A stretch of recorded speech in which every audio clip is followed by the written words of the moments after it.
Eles previram guerras, a vinda do Messias, a ascensão e a queda de grandes impérios. Por milhares de anos, as palavras e as visões dos profetas mudaram o curso da história. Nenhum país foi tão influenciado pelas profecias quanto Israel. Desde visões de uma grande rebelião que criou os subterrâneos... É incrível. Infiltrou uma cidade e construiu um reino... Escavado como parte de um esforço militar para lutar contra os romanos. Ao massacre de milhares de bebês... São claramente ossos de crianças pequenas. Ordenado por um governante ameaçado pela profecia de um rei recém-nascido... Este é o lugar mais sagrado na Terra. Foi aqui que Jesus nasceu. E uma fábrica de armas, secreta e moderna, oculta sob uma lavanderia. Vamos retirar as camadas do tempo em cidades ocultas e conhecer as profecias do subterrâneo.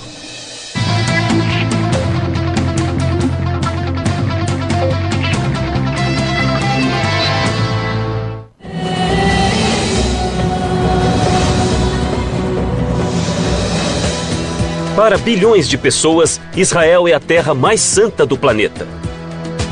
Seus 5.000 anos de história estão repletos de profetas, messias, guerras e derramamento de sangue.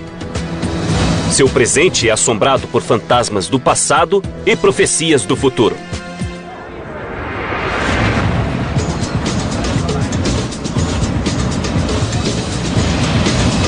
Eu sou Don Wildman e estou em Jerusalém, uma cidade que há milhares de anos é influenciada por profecias, como as promessas do novo reino de Deus aqui na Terra. Previsões de guerras sangrentas e alertas do Apocalipse. De Abraão a Jesus e até a Nostradamus. As palavras dos profetas têm orientado reis e influenciado o destino de pessoas comuns como você e eu. Hoje, a cidade antiga que está no cerne das profecias quase desapareceu. Mas se olharmos embaixo das ruas, ainda podemos achar o mundo perdido dos profetas e talvez vislumbrar o futuro. O moderno Estado de Israel foi fundado em 1948. Mas a ideia de um Estado judeu data de milhares de anos atrás, quando os profetas falavam do Messias. No século VIII, o profeta Isaías previu que um Salvador libertaria os judeus de séculos de opressão. Os cristãos acreditam que a profecia se realizou com o nascimento de Jesus em Belém. Mas outra profecia, mais sombria e oculta nos subterrâneos, falava do massacre de milhares de judeus.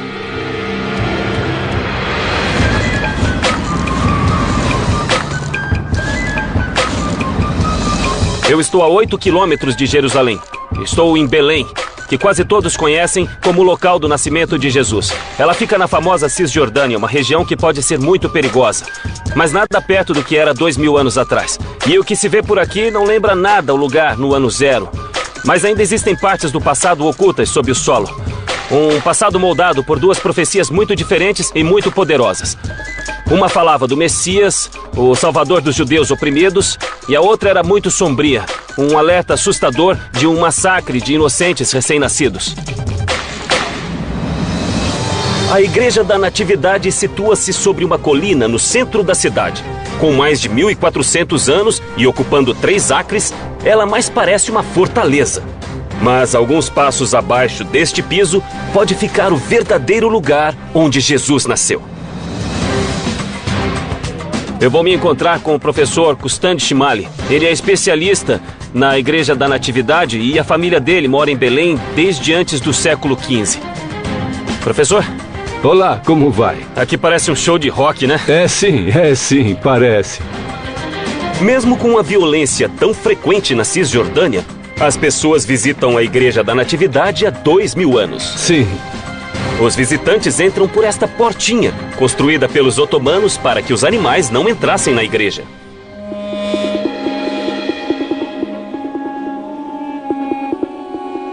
Que bonito. Ela é pequena comparada ao que se vê na Europa. É, mas é linda. Mas este é um dos locais mais sagrados da Terra. Com certeza. E é a igreja mais antiga do mundo. A igreja não é um marco arquitetônico. Mas para milhões de pessoas em todo o mundo, o local em que duas profecias foram cumpridas situa-se em uma caverna escura sob o piso da igreja.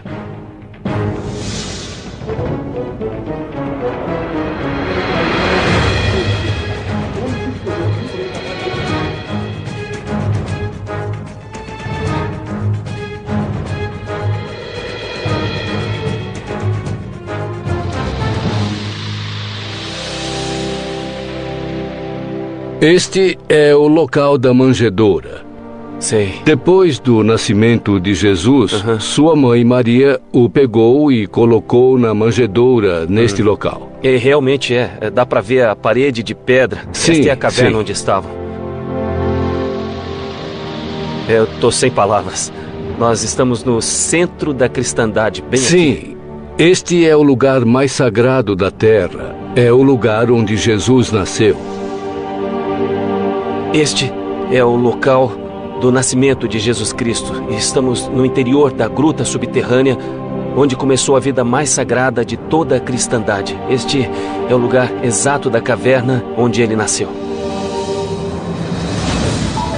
Para muitos, Jesus é o esperado Messias que cumpriu a antiga profecia. Lucas escreveu que Maria e José viajaram 140 quilômetros de Nazaré a Belém para registrar-se no censo romano. Procuraram uma hospedaria, mas dormiram em uma caverna onde havia animais. A partir do século II, os cristãos começaram a fazer peregrinações a grutas. No ano 200, para impedir os cultos cristãos, os romanos construíram o templo de Adonis neste local. No ano 326, quando o cristianismo era a religião dominante do Império Romano Oriental, o imperador Constantino derrubou o templo e construiu uma igreja.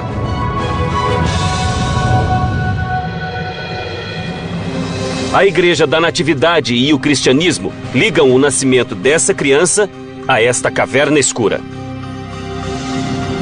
Qual foi exatamente a profecia de Isaías? Que um novo rei nasceria na cidade de Belém e se tornaria o rei dos judeus. Quanto tempo antes de a profecia ocorrer? 700 anos antes do nascimento de Jesus Cristo. Então, durante 7 séculos, as pessoas esperaram essa vinda. A profecia de um rei judeu trouxe esperança aos judeus. Mas Herodes, o rei da Judéia, considerou-a uma ameaça. Herodes ficou cada vez mais paranoico e imprevisível e mandou matar a esposa, o cunhado e 3 de seus filhos. Houve um atentado a Herodes e um grupo de judeus, os fariseus, anunciou a vinda de um Messias. Segundo Mateus, os 3 reis magos vieram do leste, de acordo com outra profecia antiga, a profecia da estrela, que também previa quando e onde o Salvador nasceria. Os reis magos perguntaram a Herodes onde estava aquele que nasceu como rei dos judeus. Ele tinha medo por causa da profecia de Isaías de que um novo rei iria nascer. Ele estava aterrorizado e, como era um homem violento, reagiu com raiva. O que aconteceu foi registrado por Mateus. Esse é o único registro da história, mas seu legado deu forma ao cristianismo desde o nascimento de Jesus. 9 metros abaixo do solo, existe uma triste lembrança de um tirano desesperado por poder.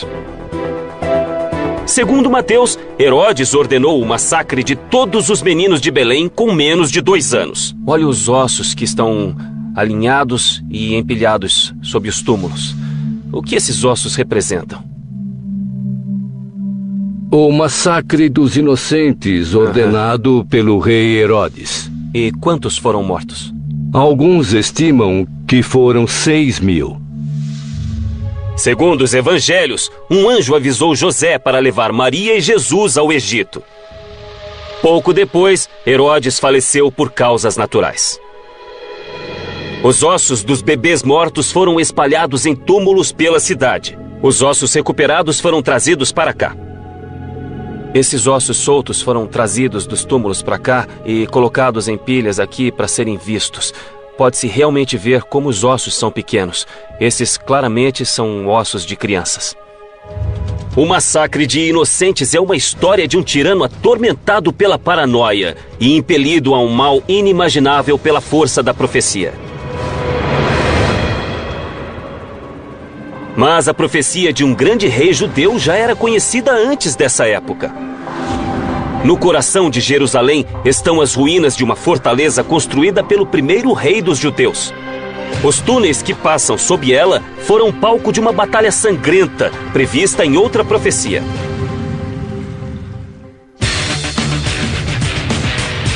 Israel gasta mais per capita para se proteger do que qualquer outro país.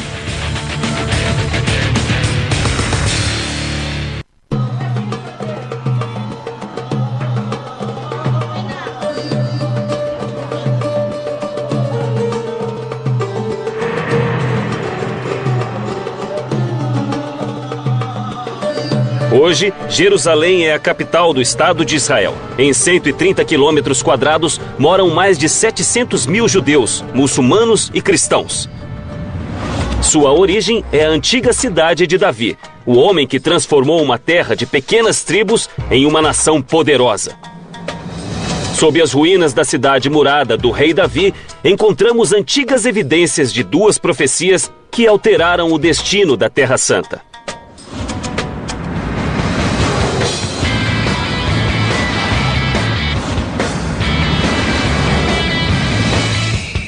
Eu estou a caminho da cidade de Davi. Ela fica bem ali, no final daquela colina. Esta é a origem da antiga Jerusalém, o lugar onde tudo começou. Foi construída milhares de anos atrás, no tempo em que o mundo era abalado pela palavra dos profetas, homens que se acreditavam escolhidos por Deus para transmitir sua mensagem. Eles previam tudo, de desastres naturais como terremotos e inundações, a batalhas sangrentas e o declínio de impérios. De fato, eles até previram a destruição deste mesmo local. Sabem de uma coisa? Eles acertaram em cheio. As ruínas da cidade de Davi situam-se ao sul do Monte do Templo, a colina do lendário Templo de Salomão. Eu vou me encontrar com Sharash Lo. Esse homem explorou cada centímetro do mundo sob a cidade de Davi. Vamos descobrir como as profecias literalmente moldaram esta cidade. Então a cidade de Davi fica sobre uma colina. Sim, boa parte dela está sob nossos pés. E por que neste local que a cidade se situa? Porque este é o único lugar em que existe água nos montes de Judá. A água era essencial para a cidade, mas os túneis subterrâneos construídos para captá-la seriam palco de uma das batalhas mais sangrentas que a cidade jamais viu. Então, daqui em diante, vamos pelo subterrâneo, é isso? É, o início foi construído e depois escavado. Sei.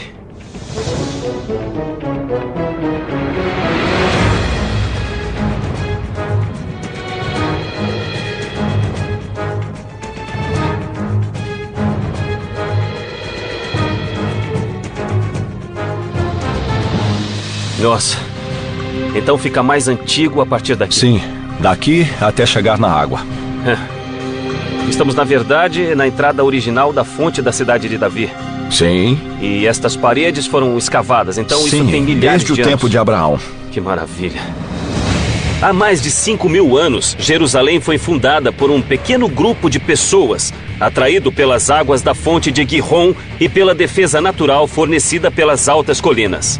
Durante os 2.000 anos seguintes, foram erguidas muralhas para protegê-la das tribos rivais. Mas as mesmas muralhas que afastavam o inimigo também bloqueavam o acesso àquela que era a única fonte de água da cidade. Por volta de 2000 a.C., os canaanitas escavaram um aqueduto secreto que ligava a fonte e a cidade. Além de abastecer a cidade com água, esse túnel teve papel crucial em uma batalha em Jerusalém. Bom, eu vou parar você aqui um instante, pois quase ninguém sabe, já que não pusemos uma placa, mas bem aqui acima da sua cabeça está a muralha da cidade antiga. Isso significa que você veio de dentro da cidade e agora está indo para fora da cidade. E a muralha da cidade está acima de nós. Aqui estamos fora da cidade. Sim, neste momento você está fora da cidade, isso mesmo. Todos os dias, os canaanitas carregavam pesados jarros de água por essa passagem até uma torre de guarda sobre a fonte e desciam escadas íngremes para coletar água em segurança. A ideia desse maravilhoso sistema era conectar as pessoas que moravam na cidade com a fonte de água. Sem essa fonte, as pessoas morreriam em cerca de 3 dias. As defesas da cidade mantiveram-se por 1000 anos. Então, no ano 1000 a.C., Davi, rei do norte de Israel, quis unificar o povo judeu sob seu comando. Famoso por ter matado o gigante Golias quando era criança, Davi tinha apenas 30 anos quando marchou para Jerusalém com um pequeno exército e uma profecia. A profecia foi basicamente feita pelo profeta Samuel. Ele disse que a partir daquele tempo, a cidade seria revelada e existiria para sempre sob a casa de Davi. Toda a casa de Davi reinaria sobre a cidade para sempre. Mesmo que fosse expulso, ele sempre retornaria. Sabemos que Davi conquistou a cidade e a governou por mais de 30 anos. Mas não há sinais de que as muralhas foram invadidas. Não há sinais de destruição. Então, como Davi conseguiu se infiltrar na cidade? Lembre-se, Davi era um jovem muito corajoso, mas ele tinha apenas algumas centenas de guerreiros e não poderia vencer as grandes muralhas da cidade se não usasse o cérebro. Segundo a Bíblia, Samuel profetizou que a vitória de Davi viria em um ataque surpresa desferido através de um cano subterrâneo usado para água. Ele conquistou a cidade não pela força, mas graças a um grupo de poucas pessoas que entrou por este sistema de água e abriu os portões para os outros. Ele veio pelo subterrâneo? Ele veio pelo subterrâneo e pegou todos de surpresa. Durante séculos, estudiosos e aventureiros buscaram um pequeno canal de água, até que os especialistas perceberam que o cano bíblico provavelmente se refere a este túnel. Todo este sistema aqui, que basicamente levava as pessoas até a água, pode ser o cano mencionado na Bíblia. Mas a passagem de Davi por esses túneis era isso. uma parte da profecia, é isso? Claro. Pelo sistema de túneis, com 40 metros de comprimento, o rei Davi conquistou a cidade e cumpriu a visão profética de Samuel, na qual um rei poderoso criaria um reino judeu. Davi e seus descendentes governaram durante séculos, mudando a face da cidade que passou a ser a capital de um reino poderoso.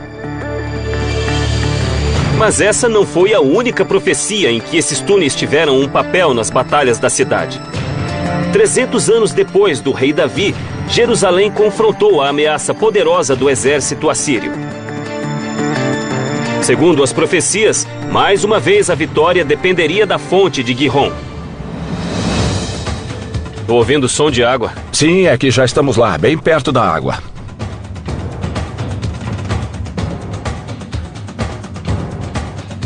Mas esta água é natural? Esta é a própria fonte de Gihon que estamos falando tanto. A fonte foi usada por muitos anos. Mas em 701 a.C., o exército assírio, com 200 mil homens, varreu Israel. O rei da Judéia precisava de uma defesa que salvasse o reino e cumprisse a profecia de Isaías de que os túneis eram a solução.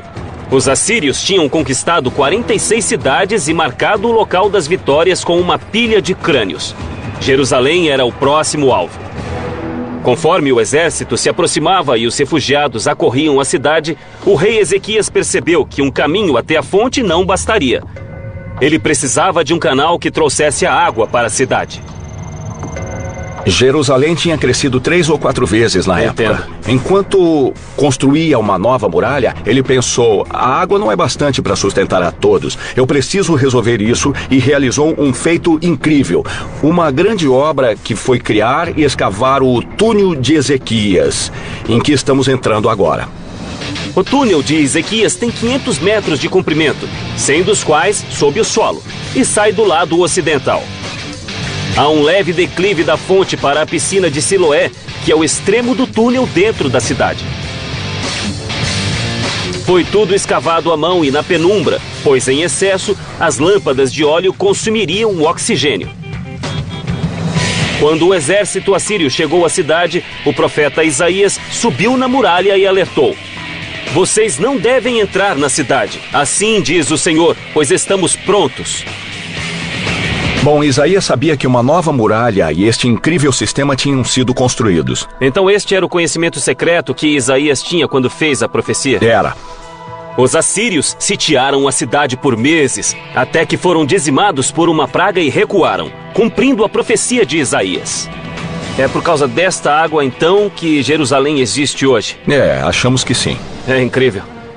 Este sistema de água foi criado para a defesa contra os assírios. Esta água vem exatamente da mesma fonte que fluía naquela época.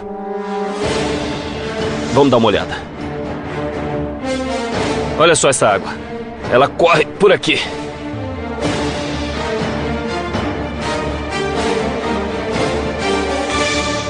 Olha como este túnel é longo.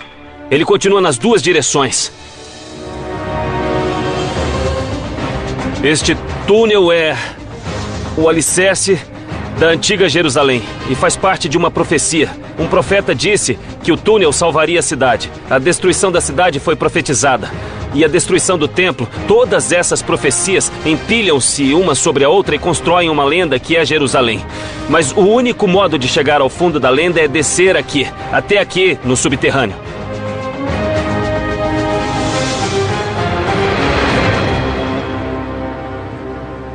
O rei Davi cumpriu a profecia de um reino judeu unificado. Mas em uma terra cercada por impérios, os judeus teriam de lutar para salvar a Terra Santa. Quando os romanos cruzaram o continente, eles resistiram e, mais uma vez, usaram os túneis como campo de batalha.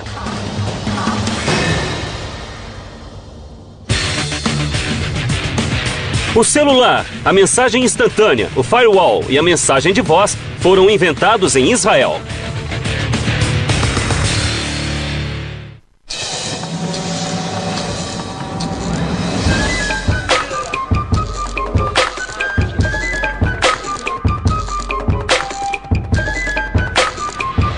A cerca de 20 minutos de Jerusalém, ficam as ruínas de uma incrível fortaleza.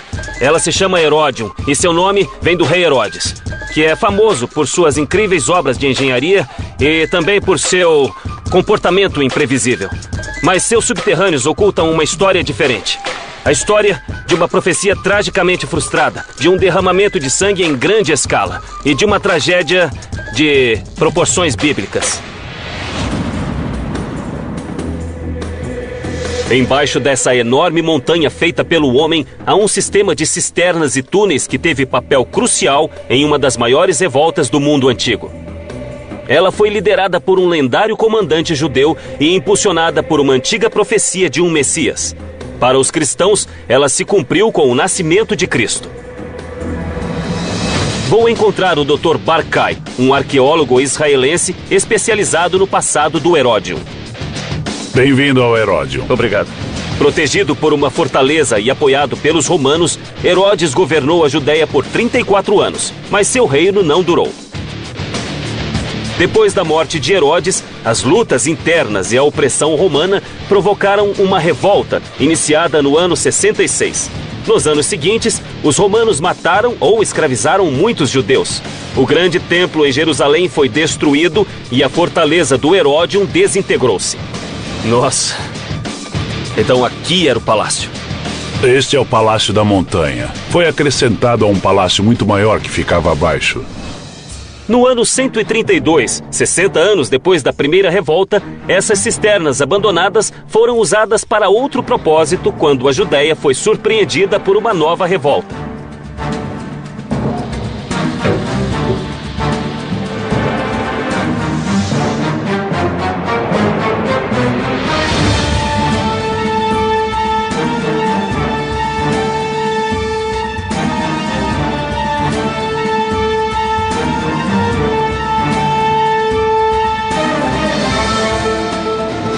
Este é o local por onde eles levavam a água direto ao palácio. Tudo isto foi escavado? Tudo foi escavado, quase todas as cisternas originais. Saímos em outro lugar. O que é isto? Esta é uma das cisternas originais de Herodes o Grande. Podemos ver algumas marcas da água. O gesso mais acinzentado é um reboco hidráulico. Ele pode conter água até hoje, embora tenha mais de 2000 anos.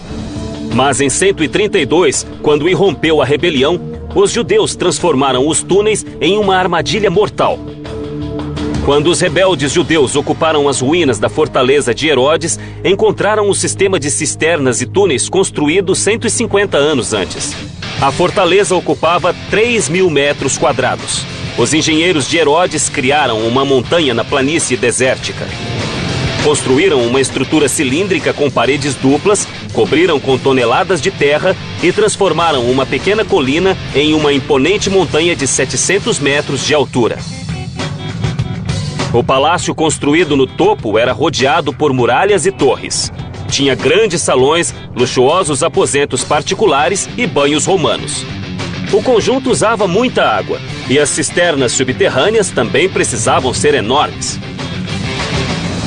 Depois da destruição do conjunto, os romanos não se incomodaram com a montanha. Mas os rebeldes conheciam o subterrâneo e seu brilhante líder militar decidiu usá-lo. O líder da segunda revolta era um homem muito carismático. O seu nome era Simão, o filho de Cosiba. Na Torá, o livro dos Números profetiza a chegada do Messias, ou filho da estrela, que virá para salvar os judeus. Para os cristãos, que na época eram apenas uma pequena seita judaica, a profecia previa o nascimento de Jesus. Para a maioria dos judeus, Simão era o Messias, a quem chamavam Bar Kokhba, filho da estrela. Bar Kokhba era um líder militar brilhante e cruel, que exigia lealdade absoluta. Existe uma lenda de que seus homens tinham de cortar os próprios dedos para demonstrar lealdade. Quando Bar Kokhba e seus homens descobriram as cisternas, criaram um plano engenhoso para usá-las contra 12 legiões de soldados romanos, quase 100 mil homens. Eles escavaram as paredes de gesso das cisternas e foram para todas as direções. É um sistema de túneis muito complexo para confundir o inimigo. O túnel dos rebeldes alcançou mais de 300 metros, expandindo as cisternas que já existiam e criando um sistema mais elaborado, usado para guardar armas e suprimentos e também para emboscar os romanos. Quando o exército romano chegou ao Heródion, os rebeldes usaram a rede de túneis para desferir ataques surpresa. Se os romanos encontrassem os túneis, seriam massacrados. Olha isso, olha só como é feito. Eles escavaram este lado, agora está fechado, mas havia uma saída aqui e uma outra saída aqui. Os rebeldes lutaram por mais de 3 anos, mas no final, Bar Kokhba, o filho da estrela, foi morto e os rebeldes foram dizimados. Os sobreviventes foram aprisionados ou vendidos como escravos. Essa é a saída daqui e também a entrada, mas que batalha mais brutal. Esses homens enfrentaram o Império Romano. Só faria isso quem tivesse convicção. E eles acreditavam ter o apoio de uma profecia segundo a qual seu líder poderia ser o Messias. E depois foram vencidos, com resultados catastróficos para o povo judeu. A desolação começa aqui, no subterrâneo. Há milhares de anos, Israel é o lar do povo judeu. Mas os grandes impérios deixaram sua marca na região. Egípcios, romanos e uma cidade grega perdida ainda estão aqui, sob o solo do deserto.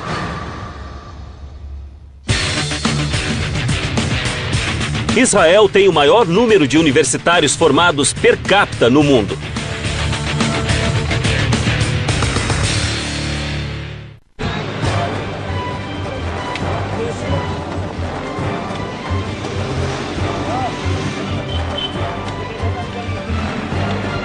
Apesar de milhares de anos de turbulência, Jerusalém continua a existir. Mas uma cidade próxima teve outro destino. Ela foi varrida da face da terra há 2000 anos.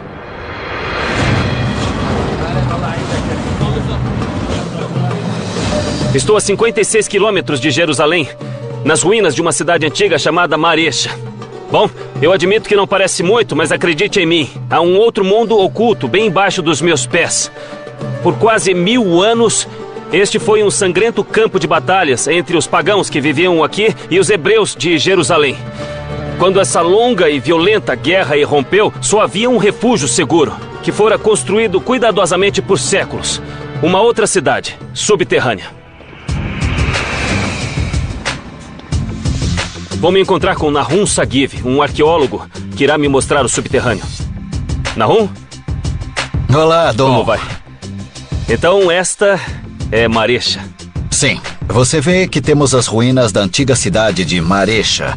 As descobertas aqui vêm do período helênico, ou seja, do 3º e do 2º séculos antes de Cristo. E a cidade era densa? Havia muitos prédios? Estamos falando de 10.000 pessoas juntas. Já havia pessoas aqui 900 anos antes de Cristo, mas Maresha floresceu no século IV antes de Cristo, quando Alexandre o Grande conquistou a região. Ele pretendia expandir a cultura grega e Marecha tornou-se um centro vital para a sociedade helênica, atraindo outros pagãos durante 200 anos. O reino de Alexandre fora previsto pelo profeta Daniel, mas não era difícil prever problemas para uma cidade pagã no centro do território judeu. Em 113 a.C., uma guerra decisiva com os Macabeus, guerreiros judeus vindos de Jerusalém, destruiu o sonho de uma grande sociedade grega e transformou Marecha em cidade fantasma. Hoje Marecha desapareceu, mas o mundo subterrâneo de Alexandre o Grande ainda está aqui.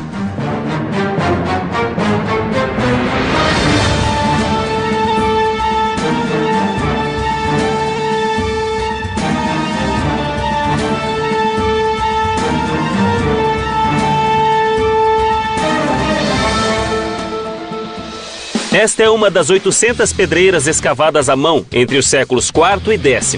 Quase todas têm de 12 a 15 metros. É uma caverna depois da outra. Exatamente. Temos um grupo de dezenas de cavernas em sino muito grandes, muito altas. Todas elas são conectadas, é incrível. Esta foi uma grande operação de mineração. O calcário extraído dessas cavernas foi usado para construir Marecha, mas exigia manutenção constante. Eles usaram para construção, mas para mantê-lo é preciso rebocar as pedras. Se não houver população que continue a rebocar as pedras, elas irão desaparecer. Abandonadas há séculos, as casas de calcário de Marecha desmoronaram. Mas uma parte vital da cidade, remanescente dos gregos, permaneceu abaixo da superfície, a salvo dos cortantes ventos do deserto. Olha isto. Dê uma olhada. O que é esta coisa? Este é um esmagador. Esmagador. Para azeitonas. Então todo este subterrâneo foi feito para fazer azeite? Nós acreditamos que este tipo de esmagador chegou depois da conquista de Alexandre o Grande. 20 dessas antigas fábricas de azeite foram encontradas até agora. Elas abasteciam a cidade e exportavam 190 toneladas por ano.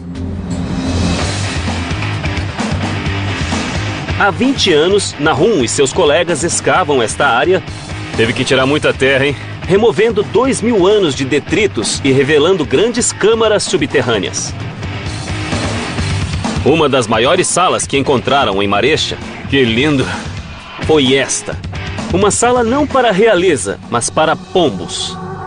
Nossa, tem uma caverna enorme aqui. Olha isto. É incrível. O que é? Isto é um columbário. Um columbário, o que significa? Eles costumavam criar pombos aqui para usar a carne e o esterco. Olha isto. Esses buracos são para criar pombos. Olha só, estão perfeitamente alinhados. No antigo mundo mediterrâneo, os pombos eram uma mercadoria valiosa. Os pombos eram vendidos aos judeus para rituais de sacrifício e os excrementos, ricos em nitrogênio, eram usados como adubo para os olivais. Esses pombais eram muito valiosos para os moradores de Marecha. Este é um dos maiores que temos em Israel, é claro. E aqui, nesta área, nós temos centenas de pombais. Os pombais de Marecha foram criados antes de Alexandre e se expandiram com o tempo. Os pombais tinham 30 metros de comprimento e 10 de altura. Foram escavados em pedreiras de calcário sob a cidade e ampliados cuidadosamente para não provocar desabamento. Os construtores fizeram passagens para que os pombos entrassem e saíssem, mas com aberturas mínimas para barrar o ar seco do deserto que endureceria o calcário. Como a rocha permaneceu macia e fácil de escavar, os pombais foram ampliados para baixo. Marecha era próspera e pagã, e se tornou um alvo quando o líder judeu João Hircano subiu ao poder em 135 a.C. 22 anos depois, ele atacou a cidade. Pouco se sabe sobre a batalha, a não ser o resultado. Hircano I conquistou toda a região e obrigou o povo a se converter ao judaísmo. Então quer dizer que ele baixou uma lei. Ou você se converte ao judaísmo ou então morre. Exatamente.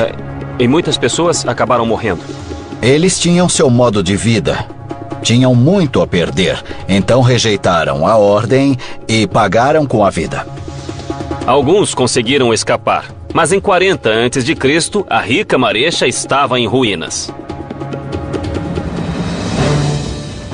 Por toda parte nesta terra, há derramamento de sangue, guerra e aniquilação. Civilizações esmagadas.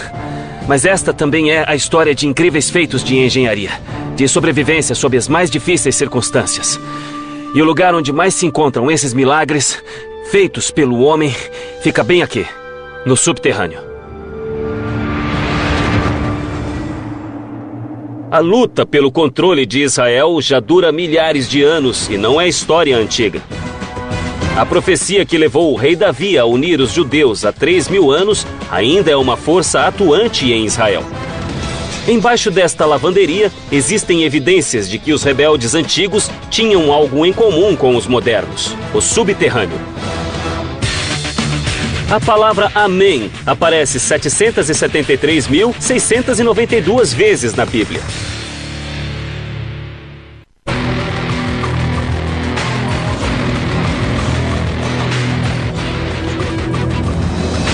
Em 1945, Jerusalém e o resto de Israel eram parte da Palestina, controlada pelos ingleses.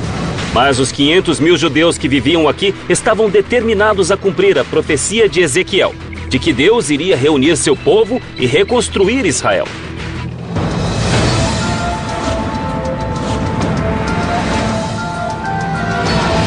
Este kibbutz fica no centro de Israel. Ele é uma comunidade em que todos compartilham a terra e contribuem para o bem geral do grupo. Mas 60 anos atrás, esta comunidade pacífica e idealista ocultava um segredo militar. Bem diante dos ingleses que ocupavam esta área na época, a resistência judia criou uma fábrica de armas secreta, no porão daquilo que aparentemente era uma lavanderia totalmente inocente. Situado apenas 45 quilômetros a noroeste de Jerusalém, o pequeno kibbutz Ayalon teve importante papel na criação de Israel. Eu vou me encontrar com Shalom Hillel, que realmente trabalhou nesta fábrica secreta e pessoalmente ajudou a montá-la. Ele está bem ali. Shalom? Bem-vindo. Bem-vindo ao Instituto Ayalon. Muito obrigado. É uma honra. Shalom Hillel, um dos fundadores de Israel, foi voluntário da Haganah, uma organização paramilitar judia secreta.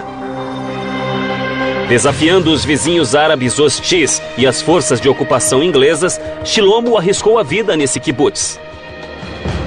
Aqui embaixo? Sim. Por favor.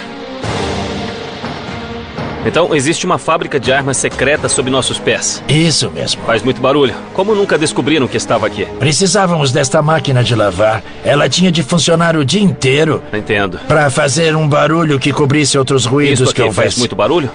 Faz barulho a funcionar, sem dúvida. Vamos ver. Ah, muito bom. Esse barulho encobria a fábrica. Era né? esse barulho, sim. E funciona muito bem. Como parte da operação de disfarce, o kibbutz começou a lavar a roupa dos oficiais ingleses. Vocês lavavam as roupas dos ingleses de quem queriam ocultar isto? Sim, eles ficavam satisfeitos porque fazíamos um bom trabalho. E o que teria acontecido com vocês se descobrissem? Eles teriam prendido? Teriam... Não, provavelmente mais que isso, porque havia pena de morte para quem produzisse armas. Está falando de garotos de 17 anos. 17 anos, você tinha 22. Eu era o mais velho. A vida dos jovens dependia de manter a fábrica em segredo sob a fachada da vida cotidiana. Nossa, olha só isso. É muito bom. Olha só. Era preciso ser rápido naquela época. Com certeza. Não se podia demorar muito tempo. Esta era a fachada. É surpreendente. Esta é uma história incrível.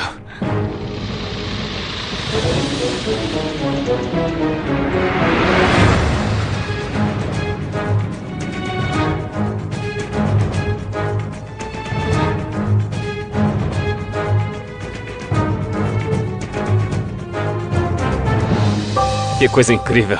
Fica cerca de 8 metros abaixo da superfície. 8 metros abaixo? Sim. É cerca de 20 pés. O espaço está como era na época? Exatamente. A lavanderia cobria o poço de entrada para a fábrica de balas, 8 metros abaixo. Nos fundos da lavanderia havia uma padaria que ocultava outra entrada. As paredes de concreto e o teto da fábrica de 160 metros quadrados eram reforçados com ferro. O que vocês fabricavam aqui embaixo? Munição. Um único item. Balas para a metralhadora Sten. A Sten era uma metralhadora inventada pelos ingleses. Era barata e fácil de produzir e disparava mais de 500 rajadas por minuto. A Sten usava balas de 9 milímetros chamadas Parabellums, que significa preparar para a guerra. Chilomo e os outros na fábrica produziram mais de 2 milhões de balas em segredo total, na tentativa de cumprir a profecia de Ezequiel de reunir os judeus e criar Israel. Bem, isso aconteceu em 1945. Foi no final da Segunda Guerra Mundial. Nosso povo começou a entender que havia uma possibilidade, provavelmente pequena, de que se decidisse criar o Estado de Israel depois da Segunda Guerra Mundial, depois do Holocausto. Seria muito diferente, porque nós teríamos de enfrentar os exércitos dos países árabes vizinhos. E vocês sabiam que estariam sob ataque? Hoje Israel tem um dos exércitos mais poderosos do mundo e ainda está cercado por inimigos. Em 1945, os colonos judeus estavam desarmados e corriam perigo. Os jovens do kibbutz de Ayalon decidiram fazer algo. Construíram a fábrica de armas e contrabandearam os equipamentos da Polônia. Como funcionava? Me conte como é que vocês faziam as balas. Bem, tudo isso funcionava com eletricidade e fazia muito barulho quando estava ligado. Nossa, olha, era assim que isso funcionava. Era assim, sim. Então, isto é o resultado do metal que era processado, estirado e moldado na bala que era preciso cortar do tamanho exato da bala. Circuncidávamos a bala. Entenda, Circuncidavam a bala. Então, ao longo desta linha de produção, havia rapazes e moças, homens e mulheres jovens trabalhando em um processo que desconheciam totalmente até que eles se viram numa operação secreta. Na superfície, havia milhares de soldados britânicos acampados nas proximidades, mas o maior perigo estava na fábrica. Se algo desse errado aqui, não tinha saída. E as paredes isso podia ter explodido e matado todo mundo aqui dentro, porque estávamos lidando com pólvora, com dinamite. Mas as balas tinham de ser testadas e a poucos metros do material explosivo, eles criaram uma galeria de tiro. Então, esta é a galeria de tiro. Todos os dias a qualidade do produto era testada aqui isso dentro mesmo, era assim. Da própria fábrica. Sim, e na minha opinião, isso era perigoso demais. Apesar dos riscos, não houve acidentes fatais em Ayalon e eles nunca foram descobertos, prova do bom planejamento dessa operação subterrânea. Eles tinham até uma cabine de bronzeamento para parecer que os trabalhadores haviam estado ao ar livre. É incrível o número de detalhes com que tinham que se preocupar. A menor suspeita podia ter sido o fim de todos nós. Vocês viviam um filme de espionagem. Bem, isso foi parte da nossa vida. Isso é, na época, fazíamos isso porque nós sabíamos que nosso trabalho tinha de ser feito e fizemos. Sentíamos satisfação por estar fazendo algo que sabíamos que era importante para a nossa sobrevivência. É impressionante.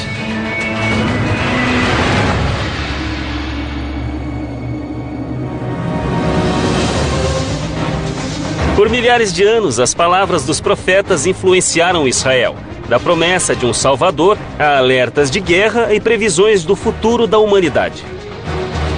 Os dias dos profetas terminaram, mas no século XXI, suas antigas visões ainda assombram o futuro.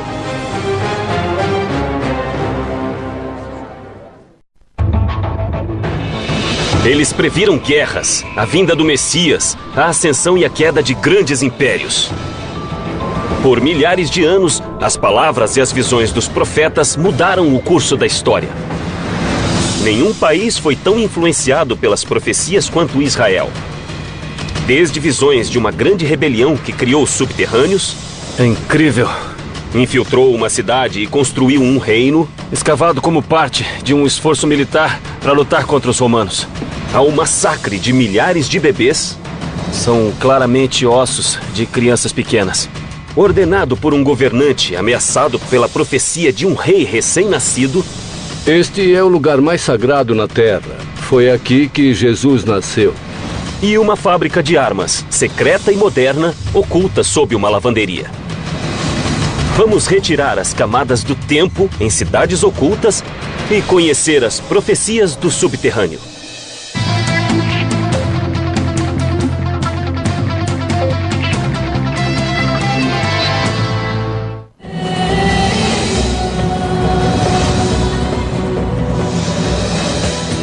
Para bilhões de pessoas, Israel é a terra mais santa do planeta.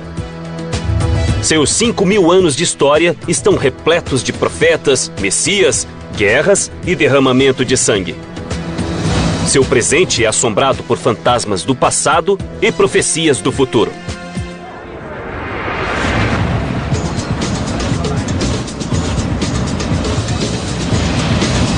Eu sou Don Wildman e estou em Jerusalém, uma cidade que há milhares de anos é influenciada por profecias, como as promessas do novo reino de Deus aqui na Terra, previsões de guerras sangrentas e alertas do Apocalipse, de Abraão a Jesus e até a Nostradamus. As palavras dos profetas têm orientado reis e influenciado o destino de pessoas comuns como você e eu. Hoje, a cidade antiga que está no cerne das profecias quase desapareceu. Mas se olharmos embaixo das ruas, ainda podemos achar o mundo perdido dos profetas e talvez vislumbrar o futuro. O moderno Estado de Israel foi fundado em 1948. Mas a ideia de um Estado judeu data de milhares de anos atrás, quando os profetas falavam do Messias. No século VIII, o profeta Isaías previu que um Salvador libertaria os judeus de séculos de opressão. Os cristãos acreditam que a profecia se realizou com o nascimento de Jesus em Belém. Mas outra profecia, mais sombria e oculta nos subterrâneos, falava do massacre de milhares de judeus.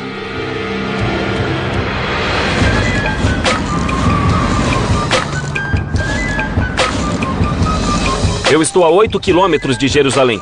Estou em Belém, que quase todos conhecem como o local do nascimento de Jesus. Ela fica na famosa Cisjordânia, uma região que pode ser muito perigosa, mas nada perto do que era 2.000 anos atrás. E o que se vê por aqui não lembra nada o lugar no ano zero. Mas ainda existem partes do passado ocultas sob o solo. Um passado moldado por duas profecias muito diferentes.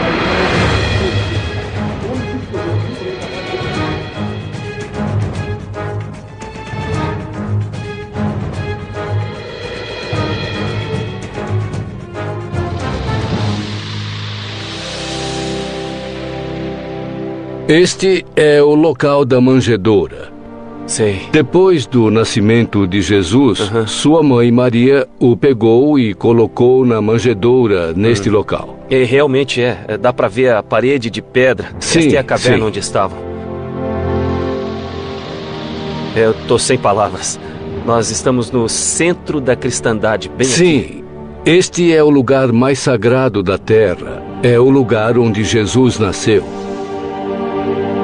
Este é o local do nascimento de Jesus Cristo. E estamos no interior da gruta subterrânea, onde começou a vida mais sagrada de toda a cristandade. Este é o lugar exato da caverna onde ele nasceu.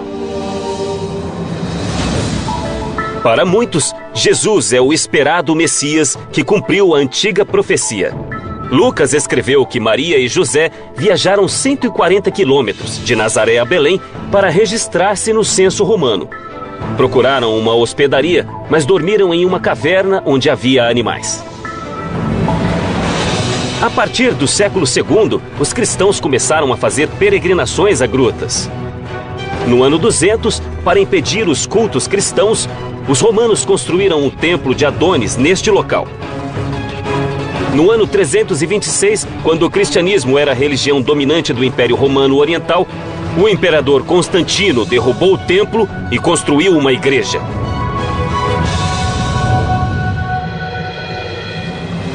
A Igreja da Natividade e o cristianismo ligam o nascimento dessa criança a esta caverna escura. Qual foi exatamente a profecia de Isaías? Que um novo rei nasceria na cidade de Belém e se tornaria o rei dos judeus. Quanto tempo antes de a profecia ocorrer? 700 anos antes do nascimento de Jesus Cristo. Então, durante 7 séculos, as pessoas esperaram essa vinda. A profecia de um rei judeu trouxe esperança aos judeus. Mas Herodes, o rei da Judéia, considerou-a uma ameaça. Herodes ficou cada vez mais paranoico e imprevisível e mandou matar a esposa, o cunhado e 3 de seus filhos. Houve um atentado a Herodes e um grupo de judeus, os fariseus, anunciou a vinda de um Messias. Segundo Mateus, os 3 reis magos vieram do leste, de acordo com outra profecia antiga, a profecia da estrela, que também previa quando e onde o Salvador nasceria. Os reis magos perguntaram a Herodes onde estava aquele que nasceu como rei dos judeus. Ele tinha medo por causa da profecia de Isaías de que um novo rei iria nascer. Ele estava aterrorizado e, como era um homem violento, reagiu com raiva. O que aconteceu foi registrado por Mateus. Esse é o único registro da história, mas seu legado deu forma a gentes e muito poderosas.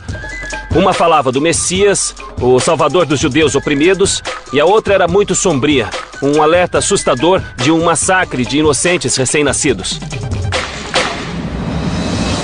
A Igreja da Natividade situa-se sobre uma colina no centro da cidade. Com mais de 1.400 anos e ocupando 3 acres, ela mais parece uma fortaleza. Mas alguns passos abaixo deste piso pode ficar o verdadeiro lugar onde Jesus nasceu. Eu vou me encontrar com o professor Kustan Shimali. Ele é especialista na Igreja da Natividade e a família dele mora em Belém desde antes do século XV. Professor? Olá, como vai? Aqui parece um show de rock, né? É sim, parece. Mesmo com a violência tão frequente na Cisjordânia, as pessoas visitam a Igreja da Natividade há 2000 anos. Sim. Os visitantes entram por esta portinha, construída pelos otomanos para que os animais não entrassem na igreja.